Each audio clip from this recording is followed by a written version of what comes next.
إخواني الكرام وأخواتي الكريمات رحمني الله وإياكم وبارك فيكم.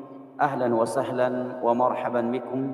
Alhamdulillah, puji dan syukur selalu kita panjatkan kehadirat Allah Jalla wa'ala yang telah berfirman, wa in ta'uddu ni'matallahi la tuhsuha innal insana ladzalumun kafar. Dan kalaulah kalian menghitung-hitung akan nikmat Allah atas kalian, la tuhsuha, niscaya kalian tidak akan mampu menghitungnya. Innal insana ladzalumun kafar, sesungguhnya manusia itu pelaku kezaliman dan kekufuran.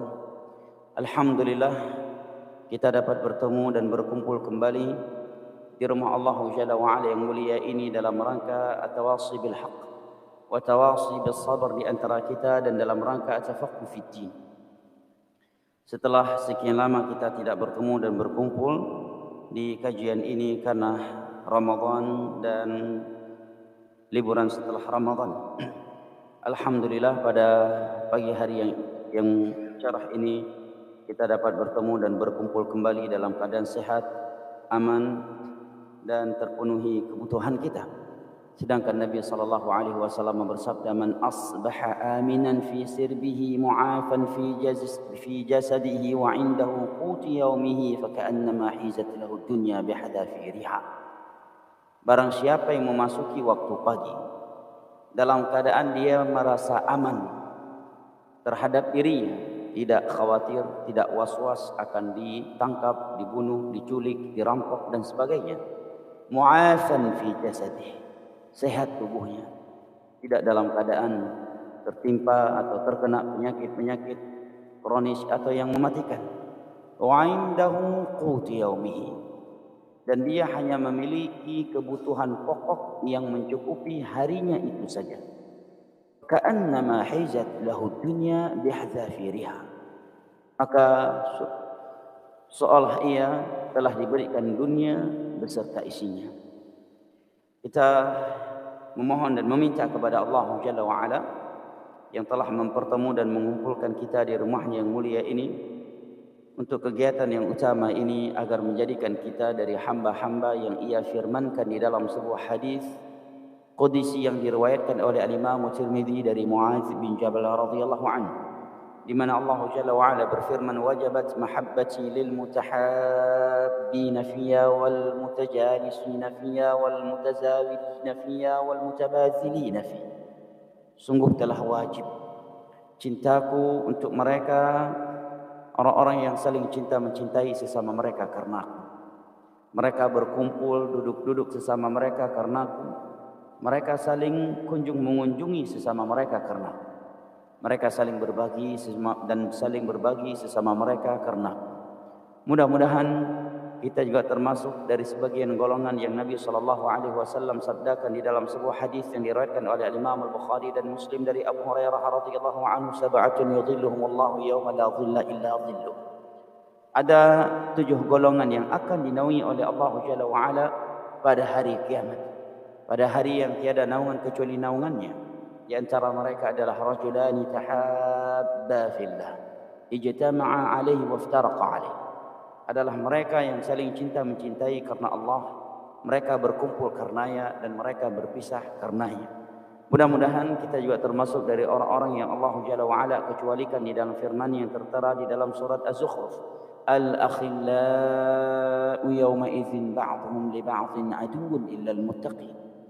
Seluruh orang-orang yang saling cinta mencintai di dunia ini akan saling bermusuhan di antara mereka pada hari kiamat kelak, kecuali orang-orang yang bertakwa kepada Allah Jalla wa Ala, yang saling menuntun antara satu sama yang lain untuk bertakwa kepada Allah Jalla wa Ala.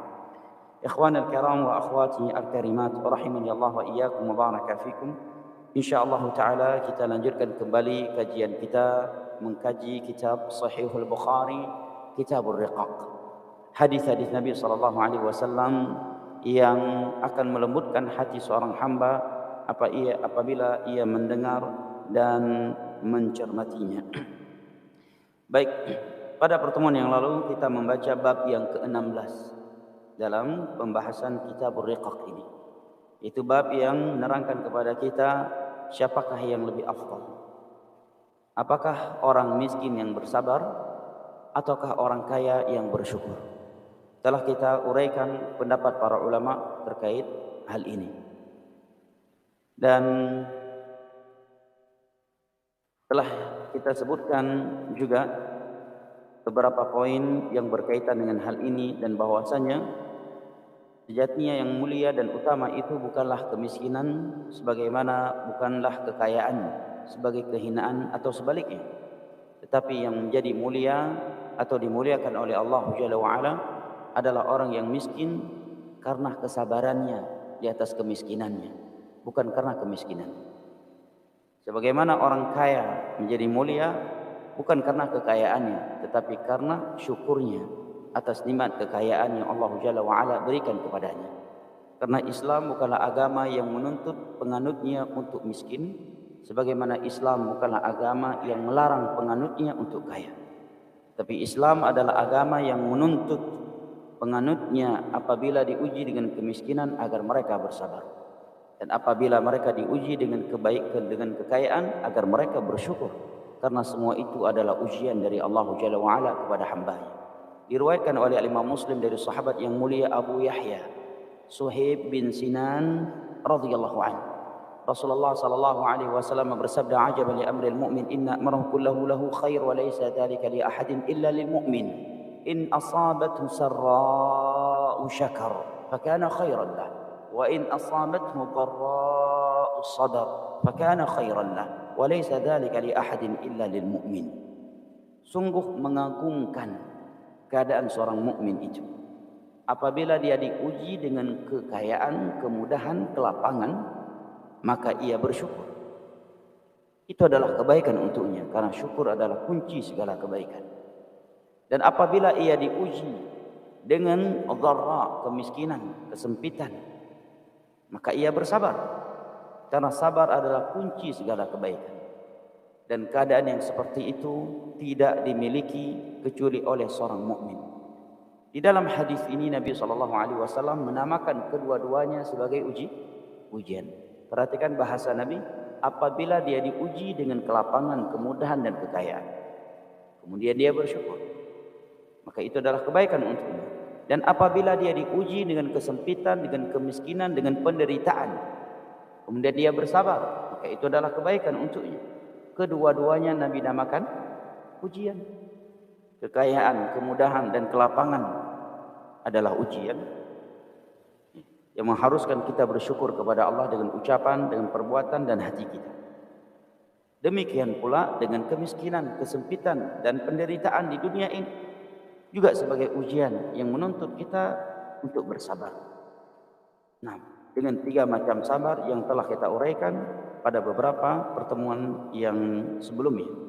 Baik, berikut ini kata Imam Al-Bukhari rahimahullahu taala, haddatsana Al-Humaydi qala haddatsana Sufyan qala haddatsana Al-A'mash annahu qala sami'tu Aba Wa'il qala 'udna qabbaban faqala hajarna ma'a an-nabiy sallallahu alaihi wasallam nurid wajha Allah فوقع أجرنا على الله فمنا من مضى ولم يأخذ من أجره منهم مصعب بن عمير قتل يوم أحد وترك نمرة فإذا غطينا رأسه بدت رجلاه وإذا غطينا رجليه بدا رأسه فأمرنا النبي صلى الله عليه وسلم أن نغطي رأسه ونجعل على رجله شيئا من الإذخر ومنا من أيعنت له ثمرة فهو يهدبها.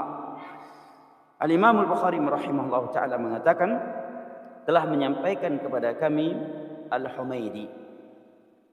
Ia mengatakan telah menyampaikan kepada kami guru kami Sufyan. Sufyan mengatakan telah menyampaikan kepada kami guru kami A'mash. A'mash artinya orang buta. Ini bukan celaan buat beliau, tetapi sebagai laqab karena dengan itu beliau dikenal. Karena memang beliau dilahirkan dalam keadaan buta. A'mash Sulaiman bin Mihran lahir dalam keadaan sudah buta.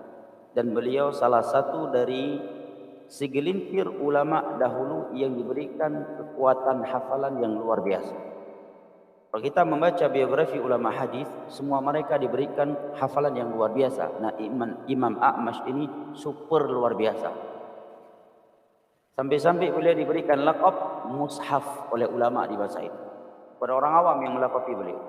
Ya, kalau pujian dari orang awam kita nggak terkejut. Terkadang pujian bukan pada tempatnya, Terkadang yang dia puji bukanlah orang yang terpuji, atau pujiannya itu memang kepada orang yang terpuji, tetapi melampaui batas. Nah, tetapi apabila suatu pujian itu diberikan kepada seseorang dan yang memberikannya adalah para ulama, maka ini menjadi mu'tabar, terpandang. A'mash diberikan laqab oleh para ulama sebagai mushaf karena kuatnya hafalan beliau. Beliau bisa membaca hadis 1000 hadis dengan sanadnya sebagai hafalan beliau dan lancarnya seperti Al-Fatihah.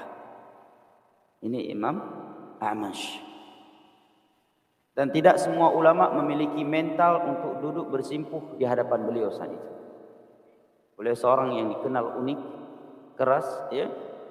Namun yang ingin Anda sebutkan di sini bahwa demikianlah Allah.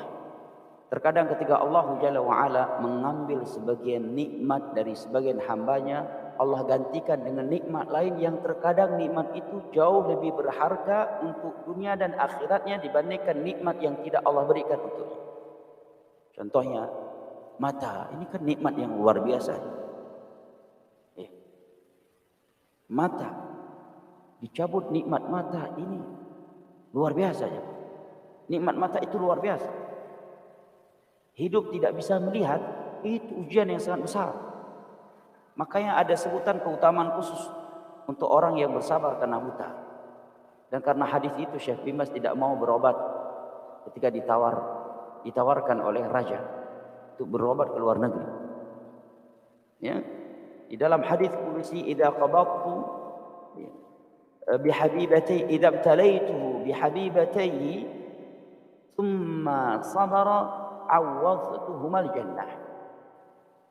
Apabila aku menguji hamba dengan mencabut kedua pandangannya, kedua matanya, kemudian dia bersabar, maka aku akan menggantikannya dengan syurga. Hadis ini yang membuat Syekh bin Baz menolak tawaran raja di saat itu untuk berobat ke Eropa, karena beliau Allah uji dengan kebutaan di saat beliau berumur 17 tahun. Ya, 17 tahun. Nah, karena hadis ini beliau menolak berobat, bukan berarti tidak boleh berobat ya. Nah, artinya ujian dengan kebutaan itu berat ya. Ya. Seseorang tidak bisa melihat. Nah, terkadang ketika Allah mencabut sebagian nikmat yang sangat dibutuhkan, yang sangat berharga bagi sebagian hamba, bagi hambanya, Allah menggantikannya dengan sesuatu yang lebih berharga dan lebih bermanfaat untuknya daripada nikmat yang Allah cabut apabila dia bersyukur dan bersabar. Contohnya ini, Imam A'mash lahir dalam keadaan buta, tapi belum baligh, beliau sudah hafal 30 juz Al-Quran, memahami tafsirnya dan mutqin. Bahkan bisa menyetor 1000 hadis Nabi dan lancarnya seperti Al-Fatihah. Nah, nikmat ini jauh lebih berharga, jauh lebih mahal daripada diberikan nikmat mata tetapi enggak punya hafalan yang seperti ini. Sehingga beliau dicari oleh para ulama di masa itu. Bahkan istilah sebagian ulama di masa itu, kalau ada orang yang mampu duduk bersimpuh di hadapan Imam A'mash, fa innahu qad jawazal qantarah. Dia sudah lulus melewati as-sirat dan al-qantarah. Seorang ulama yang luar biasa, lahir dalam keadaan buta, dan banyak yang seperti ini jemaah. Contohnya juga Qatadah bin Di'amah, seorang ulama tabi'in yang belajar murid seniornya Anas bin Malik radhiyallahu anhu. Beliau salah satu dari ulama yang lahir dalam keadaan buta dan sudah hafal Al-Quran sebanyak 30 juz dan mampu menyetorkannya tanpa kesalahan, dan beliau belum baligh. Di umur masih 7 tahun. Nah, menghafalnya dengan mungkin memahami artinya. Dan belum genap umur 20 tahun mereka sudah menjadi ulama, menghafal ratusan ribu hadis Nabi sallallahu alaihi wasallam. Kalau kita pandai mensyukurinya, maka Allah akan menggantikannya dengan nikmat lain yang terkadang lebih besar dan lebih mahal dari apa yang telah dia ambil. Contoh lainnya apa jemaah? Imam Syafi'i, ujian yang menimpa beliau luar biasa. Beliau tidak pernah melihat ayahnya seumur hidupnya. ayahnya telah hamil dan beliau masih dalam kandungan ibunya. Beliau besar dirawat oleh ibunya yang janda lagi miskin. Saking miskinnya beliau enggak punya uang untuk beli buku menuliskan hadis-hadis Nabi. Maka beliau menulisnya di dinding rumahnya, menulisnya di lempengan batu, menulisnya di lempengan kayu, kemudian beliau kumpulkan sampai memenuhi rumahnya.